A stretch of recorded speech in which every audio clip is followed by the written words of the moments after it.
Are you tired of feeling like you're constantly being monitored on Instagram? Do you want to take a break from notifications and focus on your own life? Well, you're in luck. In this video, we'll show you how to turn off your active status on Instagram.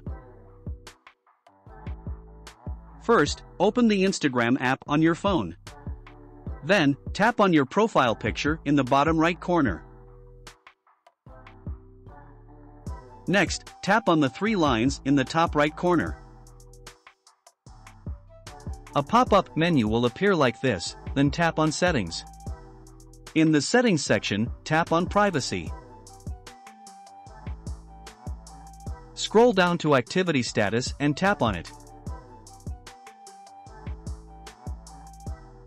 Finally, toggle off the switch for Show Activity Status. And that's it. You've successfully turned off your active status on Instagram. Thanks for watching, and don't forget to like and subscribe for more helpful tips and tricks.